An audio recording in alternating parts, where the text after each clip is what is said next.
En un simposio internacional organizado por The Phoenix Institute y la Fundación Konrad Adenauer en el año 1995, con un título parecido al de nuestra conferencia de hoy, hace 27 años, La crisis moral de las democracias occidentales, Franz Altin Bongesau, de la Universidad de Leiden, imputaba toda la responsabilidad a la conducta y a los hábitos de los seres humanos, salvando la responsabilidad de los sistemas políticos, sociales o económicos que imperan en Occidente. Frente a esa excusa absolutoria de la democracia cristiana europea, en mi opinión, la crisis moral de Occidente no es ni solo atribuible a los hábitos y conductas humanas, ni atribuible solo a las estructuras. Vaya por delante que la situación es extremadamente peligrosa y que solo un ingenuo, un imprudente o un cobarde podrían negar la gravedad de la situación que nos ha tocado vivir. En cuanto a los hábitos o conductas humanas, cuanto podría yo decir, lo ha dicho ya, por ejemplo, el cardenal Sara, al que cito. La Iglesia no está hecha para escuchar, está hecha para enseñar. Ella es mater et magistra. Algunos han adoptado las ideologías del mundo actual con el pretexto falaz de abrirse al mundo. Sería necesario, más bien, hacer que el mundo se abriera a Dios. Estando aquí, junto a Monseñor Schneider, sería por mi parte una osadía aventurarme en el análisis de la situación de la Iglesia, la crisis posconciliar o el caos actual en que viven millones de católicos en Occidente, al ver cómo una parte considerable de la jerarquía ha asumido esa ética de la situación que sanciona la moralidad de un acto en función de sus consecuencias más o menos buenas, más o menos malas. Una considerable parte de la jerarquía que ha asumido los postulados del globalismo enunciados en los Objetivos del Desarrollo Sostenible y que permanentemente quiere congraciarse con el mainstream de las élites políticas, mediáticas y económicas. Lo vivimos lamentablemente en España, donde una parte de la jerarquía parece estar al servicio de un determinado partido político que se ha caracterizado precisamente por la constante renuncia a la defensa de los más elementales pilares de lo que llamamos cristiandad. Y es que quizás esa es la primera cuestión a aclarar. Cuando hablamos de Occidente, hablamos de Europa y de todas aquellas partes del mundo que bajo el influjo de las naciones europeas se construyeron sobre esos pilares cristianos. Sin duda, toda la América hispana, hoy bautizada como Iberosfera. En cuanto a las estructuras políticas, sociales y económicas, no se puede negar o esconder que el sistema imperante en Occidente constituye una causa eficiente de esa crisis moral. Si el Estado no tiende a la satisfacción del bien común y del bien de las personas y comunidades que forman parte, el Estado no puede luego declararse irresponsable de las consecuencias producidas. Si las élites se desentienden del bien personal de los nacionales y del bien común de la nación, las élites han de responder ante el pueblo, que ejerce ese poder soberano delegado por el Creador, como descubrió acertadamente la Escuela Española de Francisco Suárez o Francisco Victoria, como reacción precisamente al absolutismo que se impulsaba desde el luteranismo más temprano. Quiero mencionar algunos puntos porque ya he mencionado varios temas importantes que no quiero pasar por alto. Esta conferencia está basada a partir de la crisis moral que sufre Occidente, la crisis moral que todas nuestras naciones están sufriendo cada vez de manera más notoria. Y él toca varios puntos importantes.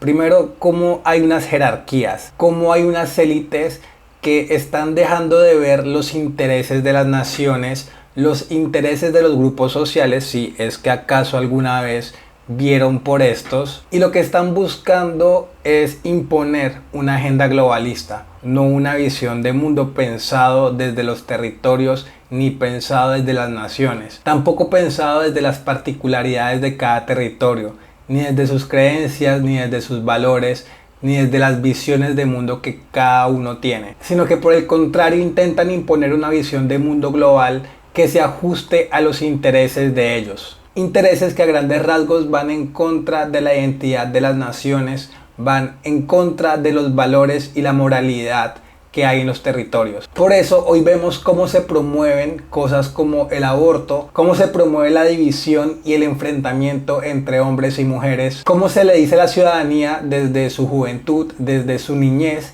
que puede creerse lo que se quiera creer, que si es niño puede creerse niña o si es niña puede creerse un perro, que no existen límites en lo que la persona pueda creer que es. Y aquí es donde la cristiandad y sus valores resultan tan importantes para oponernos a eso que nos quieren imponer. Porque más allá de que alguien pueda ser creyente o no, la realidad es que nuestra civilización en gran medida ha estado construida y constituida a partir de los valores cristianos. Hay quienes creen que la religión, que la diferencia entre alguna u otra es simplemente cambiar de Dios, como si fuera simplemente decir creo en un Dios en lugar de otro. Pero eso está muy lejos de la realidad. Nuestras sociedades se han constituido a partir de ciertos valores específicos determinados a partir de las creencias de ciertas religiones. En nuestro caso, a partir de los valores católico-cristianos. Por lo que cambiar esto, los valores de los cuales estamos constituidos, y traer a nuestra sociedad otros, como los podrían ser los valores del Islam, implicaría un riesgo muy serio y total para toda nuestra civilización. Acudiendo al genio de Carl Schmitt, cabe recordar que en estos últimos 5 siglos de historia europea, las élites dirigentes han ido cambiando abruptamente tanto la evidencia de sus convicciones como el contenido de sus intereses espirituales, el principio de su actuar y el secreto de sus éxitos políticos. Y con las élites han ido cambiando también la disposición de las grandes masas a dejarse impresionar por una determinada clase de sugestiones. En el siglo XVII se pasa efectivamente de la teología a la metafísica. Es Descartes declamando su famoso cogito ergo sum, yo soy por el mero hecho de pensar. Una explosión de individualismo y de método científico se produjo en Europa, arrinconando la verdad revelada y reduciendo la razón a mi propio pensar. El hombre se fue haciendo más chico. En el siglo XVIII la metafísica, tan cercana a la teología, es desplazada por la Ilustración, que impone ese laico y vacío humanitarismo, con ayuda de las construcciones de una filosofía de la historia bastante vulgar que llega a eso del mito del hombre bueno, salvaje, de Rousseau o Montesquieu. Habrá que citar a Kant, cuando dijo: la religión se traduce en el reconocimiento de todos nuestros deberes y obligaciones a través de las escrituras divinas, de forma tal que la Iglesia pasaba a ser una mera sociedad moral que tiene por fin la realización y predicación de preceptos morales, al margen de toda trascendencia, al margen de todo misterio. En el siglo XIX las élites abrazan decididamente la imposición de lo económico técnico. El hombre seguía achicándose a pesar de que el modelo liberal parece construirse sobre categorías propias de una teología política cristiana: soberanía, distinción de 3 poderes que confluyen en un mismo poder, una permanente mutación de los principios de la que aún no se había conformado doctrina social de la Iglesia. El siglo XX fue finalmente el siglo del consumo, en el que lo económico técnico pasa de la producción y la oferta al consumo y la demanda. Fue el siglo de la gran destrucción, el siglo de las ideologías prefabricadas, el siglo en que las élites deciden finalmente renegar de su responsabilidad. En 1968 la sociedad burguesa, liberal, capitalista, pero en aquel momento aún familiar y religiosa, se rindió. Las élites la habían abandonado. ¿Qué sentido tenía ya resistirse al deseo de poder, de placer, de dinero? ¿Por qué seguir manteniendo y defendiendo el matrimonio indisoluble y la familia natural? ¿Por qué enfrentarse a una ciencia que nos permite hacer aquello que nos dicen que no se debe hacer? ¿Por qué mantener la ética burguesa, la disciplina del trabajo y del esfuerzo, la contención en el gasto, los impuestos bajos, si el Estado ya provee de un mínimo de seguridad que te garantiza la felicidad?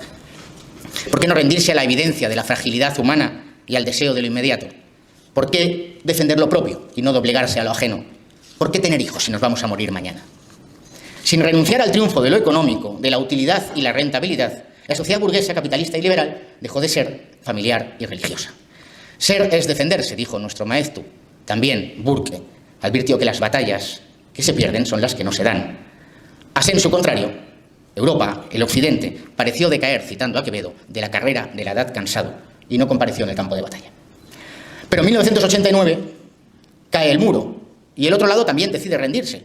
¿Por qué seguir defendiendo los intereses de la clase trabajadora si el capitalismo ha vencido y se ha mostrado inasequible en términos de riqueza? ¿Por qué mantener ese rancio internacionalismo de la octava internacional comunista si el otro bando ha creado modelos más eficientes para la destrucción de la familia y de la nación, como son las organizaciones internacionales, gubernamentales o no?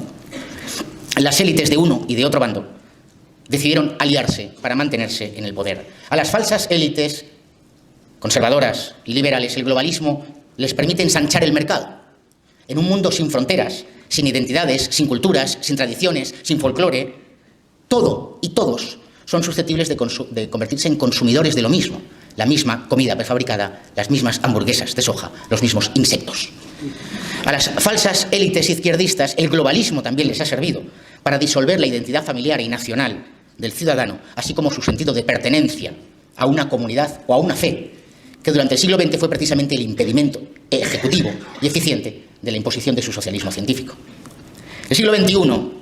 Puntos interesantes, puntos muy importantes, y es también cómo esta idea de las élites, no únicamente de un solo bando, sino las élites capitalistas y las élites socialistas, en algún punto posiblemente se unieron y vieron un beneficio común que podían tener al aliarse. Uno lo que sí se puede dar cuenta es cómo el pensamiento y cómo el beneficio económico que uno podría identificar desde el capitalismo y cómo diferentes modos de ver el mundo que uno diría que son más izquierdistas convergen como en una misma línea, y cuando uno los ve pareciera que fueran justamente dos caras de la misma moneda. Porque, digamos, cuando uno habla de el aborto, que es uno de los temas más defendidos desde la izquierda, un tema que desde los diferentes gobiernos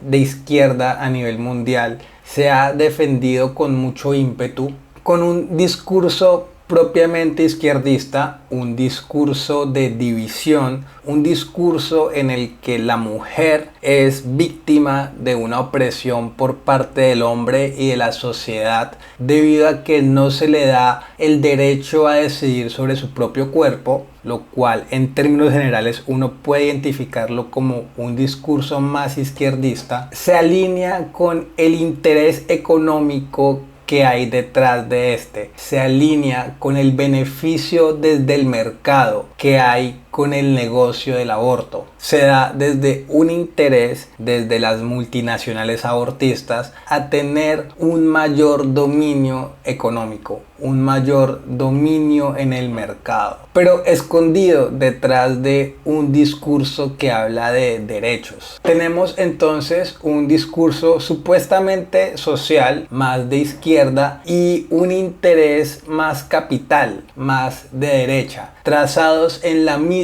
línea, pero que al final y en el fondo van en contra de la población, van en contra de los valores de los territorios, de las naciones. Asimismo, podemos hablar de una infinidad de ejemplos. Asimismo, podemos ver cómo supuestamente desde el género y el transexualismo también se defiende supuestamente la identidad de las personas, la identidad de los individuos, la forma en la que estos se reconocen a sí mismos. Por lo que, según ellos, supuestamente al negarles esto, se está actuando en contra de ellos, se está actuando en contra de sus derechos. Hay un discurso detrás de eso también de división, en la que se le dice a la gente cómo estas personas están siendo oprimidas por la sociedad, no están siendo reconocidas por lo que son. Y a su vez, detrás de esto, con todos los procedimientos hormonales y quirúrgicos que llevan a cabo para hacer el cambio de sexo, el supuesto cambio de sexo, hay también un beneficio económico importante. Entonces, en el fondo estamos hablando primero de un discurso de supuestos derechos que se le está negando a una parte de la población. Segundo, un discurso divisivo que pone en el ojo público a unos buenos y a unos malos, unas víctimas y unos victimarios. Y finalmente, como existe un interés económico para que esto se lleve a cabo. Y así, como les dije anteriormente, podríamos repetir infinidad de supuestas luchas que se dan en la actualidad. Por lo que estamos hablando justamente de las élites de izquierda y las élites de derecha actuando bajo la misma línea para imponer a nivel global la destrucción de los valores y la destrucción de la moralidad de nuestras naciones. Si no lo evitamos, será el siglo de la aniquilación, de la que habla Houellebecq. Convertido el hombre en una partícula elemental, sin familia, en un campo de batalla de todos contra todos. Un hombre empequeñecido, reducido a la categoría de cosa, mero consumidor, sin habilidad alguna para el conocimiento de la verdad, del bien, de la belleza, adicto al sexo, adicto a las drogas, adicto al juego. El transhumanismo, ustedes lo saben, prepara el último arreón contra el ser humano. En Occidente somos una muchedumbre de hombres aparentemente libres e intercambiables, como denunciaba ya Tocqueville en esa democracia en América, y cuyo único valor es cuánto está dispuesto alguien a pagar por él. Todo se enmascara en la libertad y en el libre consentimiento para la fijación de las condiciones del intercambio y del precio del intercambio. La cuestión gira en torno a dos ideas, desde el punto de vista político, que son excluyentes, pero que la propaganda masiva de las élites políticas y mediáticas permite que confluyan. Por un lado, la prédica constante de la imposibilidad de cambiar el mundo porque las cosas son así. ¿Cuántas veces lo han escuchado ustedes? Es que las cosas son así, es que no se puede hacer nada. Pero en línea contraria, pero al final confluyen, otra coercitiva homilía laica que dice que en este mundo, aquí en la tierra, podrá establecerse un reino de paz, de justicia, de igualdad absoluta, desaparición del hambre o de los delitos, que es sustancialmente anticristiano. El siglo XVII rompe el vínculo del hombre con la eternidad, el XVIII con la tradición, el XIX nos separa de la nación, el XX nos separó de la familia y el XXI supone o amenaza la enajenación del hombre de sí mismo, completamente. Lo prueba en España la imposición de la ideología de género, la contractualización de la familia y su conversión en esa más moderna tesis y noción de las realidades familiares. Los delitos de odio, la aceptación de un ecumenismo ateo, el globalismo apátrida, un hombre desgajado de sí mismo, de su sexo, de su familia, de su raza, de su religión, de su nación, de su dignidad. El hombre sin identidad es esa nueva figura antropológica promovida y deseada por las élites, vacío, sin familia, desarraigado de todo, de sus tradiciones, de su cultura, de su historia, de su entorno, sin sentido alguno de pertenencia, desterritorializado, siempre dispuesto a emigrar al calor de la deslocalización de la producción o del servicio. Lo relevante es si trabajas, cuánto ganas y sobre todo cuánto tiempo tienes para gastar lo que ganas, acumular, disfrutar y usar.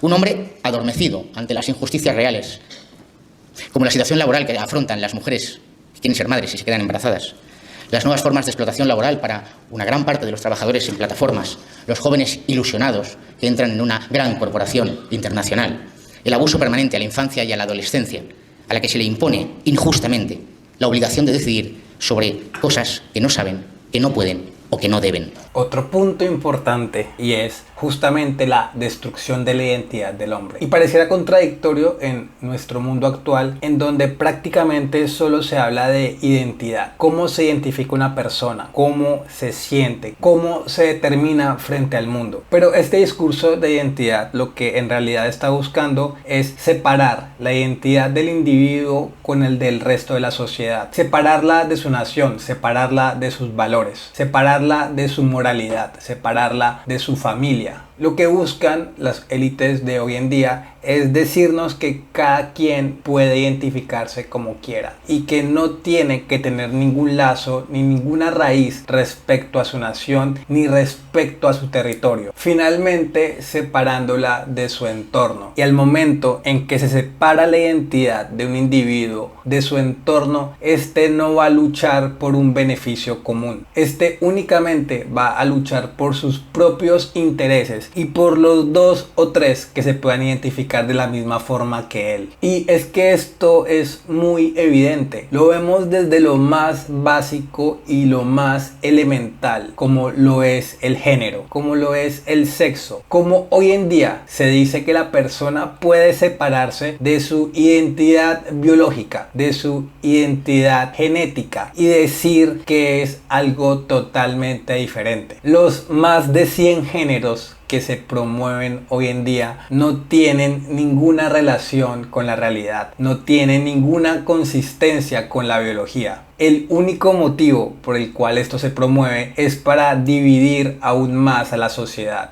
para decirle a los individuos en un discurso de supuesta identidad que la sociedad los ha maltratado, que la sociedad no los ha sabido comprender y que se identifique de una forma totalmente diferente, así esta forma se la haya acabado de inventar. Entonces eso es lo que buscan, destruir la identidad de la sociedad, y eso es lo que han logrado hasta ahora. Cuando se destruye la identidad de una sociedad, se destruye el interés común que la sociedad y sus individuos puedan tener por esta. Y por tanto se convertirá fácilmente en una sociedad que será dominada y una sociedad que será destruida prácticamente sin ningún esfuerzo, porque sus ciudadanos están tan divididos que entre ellos mismos buscarán destruirse.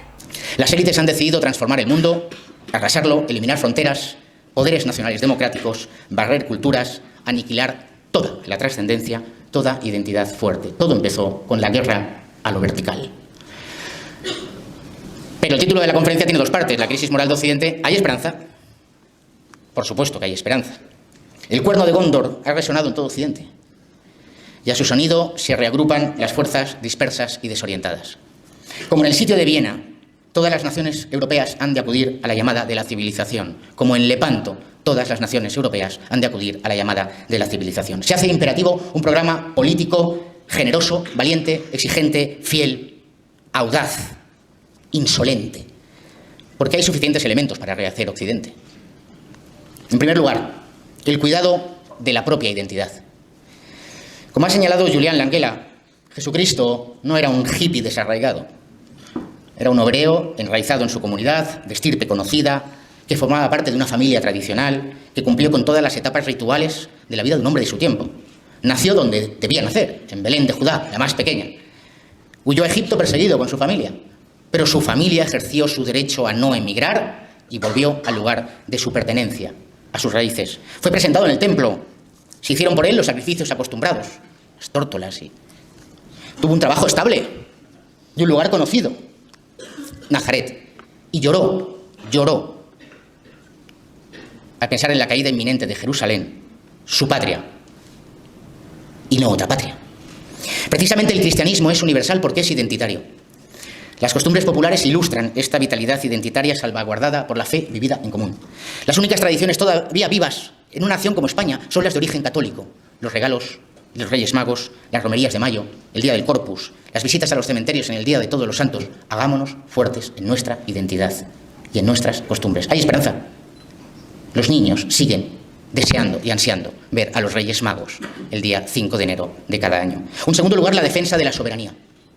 La soberanía nacional puede entenderse también no como mero poder, sino como una carga, como una responsabilidad.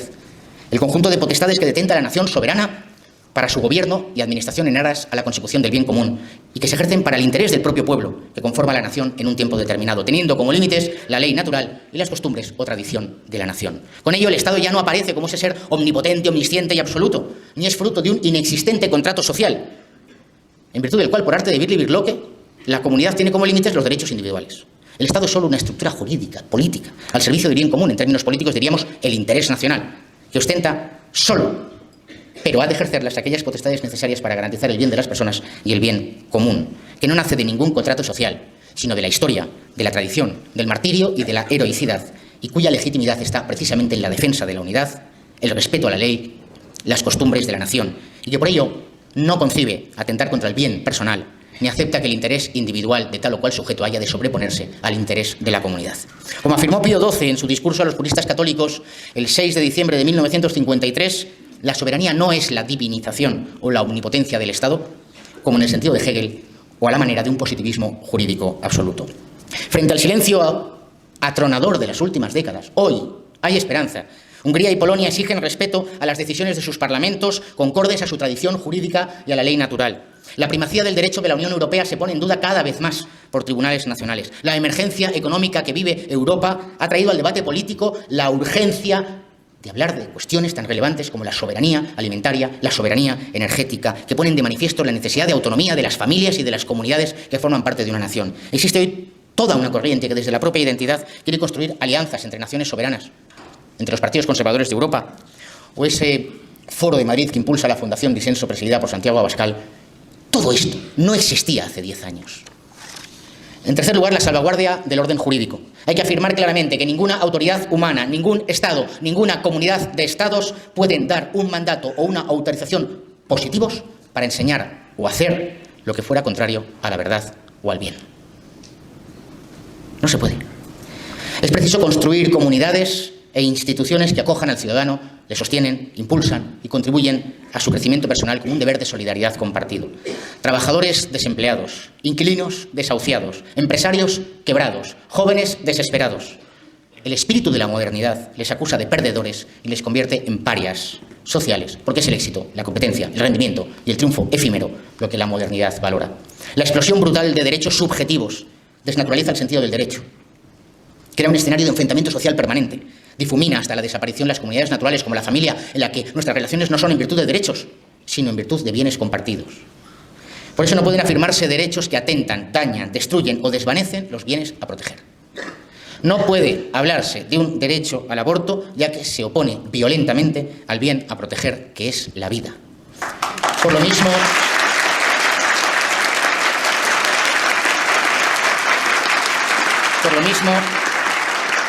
por el mismo motivo no existe un derecho a mentir, ya que dañaría la verdad. Ni la libertad religiosa puede entenderse como libertad de religión, pues no puede el derecho a amparar a cualquier creencia, por cualquier cosa, por inverosímil, injusta o violenta que sea. Y no se olvide que una forma de violencia es intentar subvertir el orden social, jurídico y moral de Europa o imponer la ley islámica en Europa. No existe tal derecho. No existe derecho a prostituirse, no existe derecho a comprar bebés por encargo, no existe el derecho a cambiar de sexo, porque el bien a proteger es la propia identidad del sujeto. No existe un derecho a adoptar, porque el bien a proteger es el del niño que ha perdido a sus padres, a tener unos padres que le ayuden a crecer. Incluso el derecho de los padres a elegir la formación moral y religiosa que esté de acuerdo con sus propias convicciones no puede entenderse sino en el marco de la comunidad nacional, de sus leyes, sus tradiciones, costumbres y principios. La sentencia del Tribunal Supremo norteamericano aclarando que no existe un derecho a aborto reconocido en la Constitución americana, las leyes y programas en favor de la natalidad en Hungría, la protección de las familias en Polonia, la iniciativa de Vox en Castilla y León del latido de una mujer o del bebé en el seno de una mujer, la revuelta creciente frente a la ideología de género, los peligros del transhumanismo sexual o racial son motivos de esperanza. En cuarto lugar, el orden jurídico no puede ser ajeno al orden moral de las cosas. La protección de la vida y el cuidado de los débiles y necesitados, menores, adolescentes, mayores, enfermos, minusválidos, han de ser ejes irrenunciables de la acción política, apoyando y apoyándose en la familia y comunidades sin hurtar un solo esfuerzo y sin quitarle a la familia ni un solo ápice de su autonomía. Hay que afirmar sin temor y sin pudor que no es lícito a nuestros gobernantes entregar nuestras sociedades a la llegada masiva e indiscriminada de inmigrantes ilegales. Da igual que algunos jerarcas de la Iglesia ni entiendan ni quieran entender, comprometidos por intereses personales o políticos. Hemos de reivindicar la doctrina...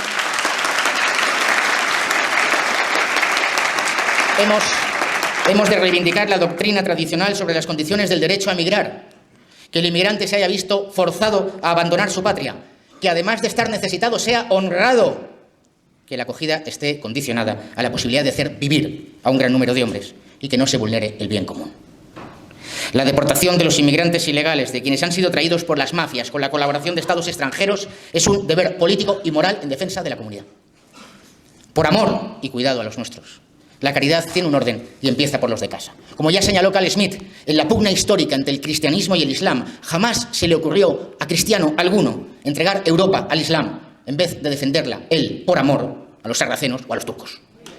No podemos nosotros coger la luz de Trento, la luz de Lepanto o la luz de Viena que unos héroes pusieron en lo alto del monte y esconderla debajo del Celemín.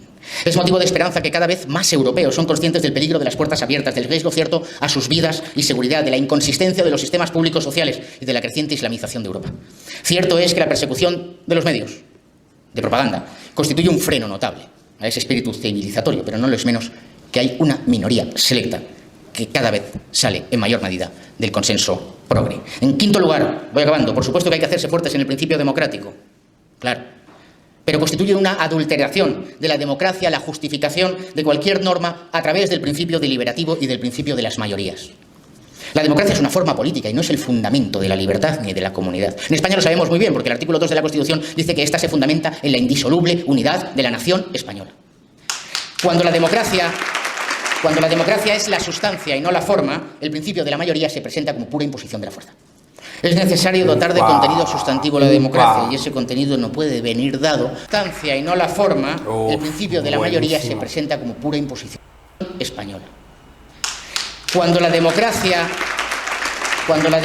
es la sustancia y no la forma, el principio de la mayoría se presenta como pura imposición de la fuerza. Es necesario dotar de contenido sustantivo la democracia y ese contenido no puede venir dado ni por la propia forma ni por la mayoría, sino por algo que le sea previo, preexistente y superior. La democracia exige que sus límites sean dados por el bien común, la verdad y la belleza, porque no es... Buenísimo, buenísimo. Sean dados por el bien común, la verdad y la belleza, porque no es dado a las naciones meditar cosas vanas.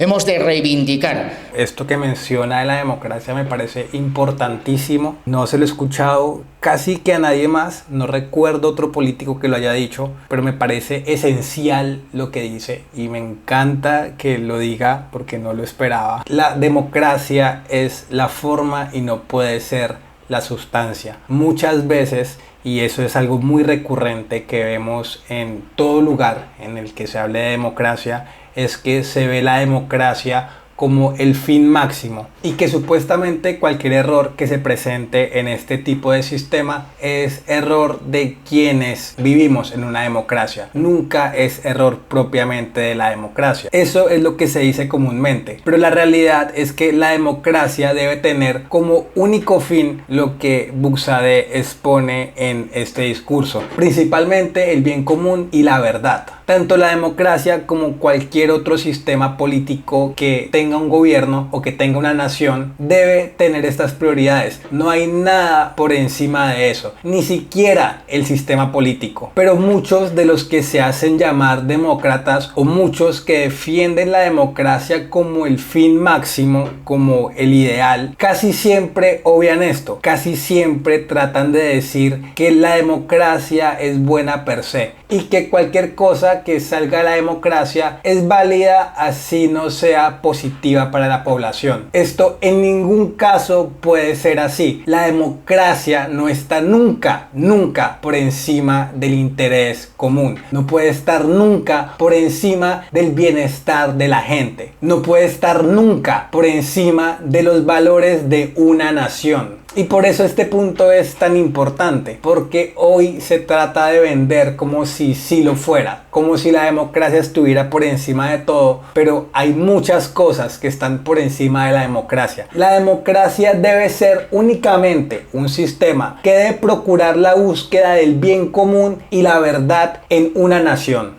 Los movimientos conservadores en toda Europa, formas de democracia participativa que se unan a las formas de representación tradicionales a través de los partidos políticos. Y por eso Vox lanza su campaña de España Decide, para que las políticas públicas en España sean decididas por los españoles, a través de un modelo de democracia participativa que es el referéndum nacional, como se hace en otras naciones y promueven otros partidos conservadores. Es esperanzador que frente a la pretensión globalizante hay un movimiento de resistencia cívica que, por lo que veo en esta sala, no es nada pequeño. Séptimo, son 8 solo. Séptimo, recordar que el Estado no provee de la felicidad. El Estado se ha de limitar a establecer, promover, asegurar que se dan las condiciones para que todos y cada uno de los miembros de la nación saquen con esfuerzo lo mejor de sí mismos. E impulsar a sus miembros y comunidades a que ellos alcancen los bienes y fines que les son propios. Las familias tener hijos, las empresas ganar dinero y pagar bien y justo a los trabajadores que con el empresario contribuyen al crecimiento de esa empresa. La felicidad no es que el Estado te pague un subsidio de miseria y te provea de un piso compartido. La felicidad del hombre se halla en la obtención de los bienes que contribuyen a su perfección. Empleo estable, vínculos de parentesco, vínculos sociales, el sentido de pertenencia nacional, la trascendencia y el servicio a la comunidad. Hay esperanza. Todos ustedes habrán oído el discurso reciente de Giorgia Meloni en Italia. Hay esperanza para seguir creciendo a través del esfuerzo y del respeto a las instituciones. Último, defendamos la tradición. Para nosotros no hay contradicción entre lo nuevo y lo viejo, porque vivimos en lo permanente. Lo de ayer, lo de hoy y lo de mañana. Y lo permanente no es ni nuevo ni viejo. Podemos recrear lo viejo con nuevos colores, con nuevas músicas, con nuevas palabras, haciéndolo nuevo. Hay esperanza. Hay una generación de jóvenes audaces que se ha lanzado ya a la calle a combatir a la dictadura del consenso progre, que alza la bandera de la fe, del misterio, de la trascendencia, de la jerarquía, de la unidad, de la alegría y de la decisión.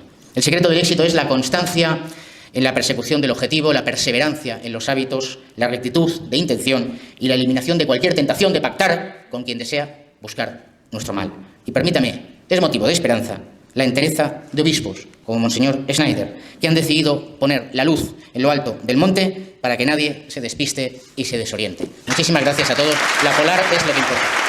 Muy buen discurso por parte de Buxade. En cuanto a este último, este video igual queda larguísimo, pero en cuanto a este último quería mencionar algunos temas. Primero, la defensa de los valores, la defensa de la tradición, cómo es importante, y lo decía inicialmente, cómo es relevante que la sociedad, nuestras sociedades católico-cristianas, defiendan los valores que nos ha dado la religión, más allá de que haya una creencia o no en un Dios determinado. Pero han sido estos valores católico-cristianos los que nos han permitido construir la sociedad, las sociedades que somos ahora, en contraposición con lo que es el islamismo, quienes tienen una cosmovisión totalmente diferente a la que nosotros tenemos. Y cuando digo diferente no me refiero solo a que existan algunos puntos en los que podamos no compartir las visiones de mundo, sino que en muchos casos son visiones totalmente contradictorias. Son visiones que van en contra del valor de la vida. Son visiones que van en contra del valor de la mujer. Las luchas y victorias históricas que ha tenido, sobre todo en Europa, el cristianismo sobre el islam no son menores. Fueron muy importantes y como tal tienen que ser enaltecidas. Son luchas que tenemos que seguir preservando en nuestros tiempos. Hace parte de la supervivencia de nuestra civilización. Pero como dice Buxade, hay esperanza. Siempre hay más gente que se va dando cuenta de esta realidad. Cada vez somos más los que nos damos cuenta de los riesgos que implica el globalismo, de los riesgos que implican los discursos que desde la progresía y desde la izquierda se intenta imponer en nuestros territorios, la destrucción de la identidad, la destrucción de los valores, la destrucción de nuestras relaciones interpersonales. Cada vez somos más los que de una u otra manera queremos luchar contra esto. Y por eso este mensaje cada vez tiene que expandirse más y más, para que no sigamos viendo esta lucha únicamente como una esperanza, sino cada vez con mayor fuerza como una realidad. Este fue el video de hoy. Si les gustó, no olviden dejar un like, compartir y suscribirse, y nos veremos en una próxima ocasión. Chau.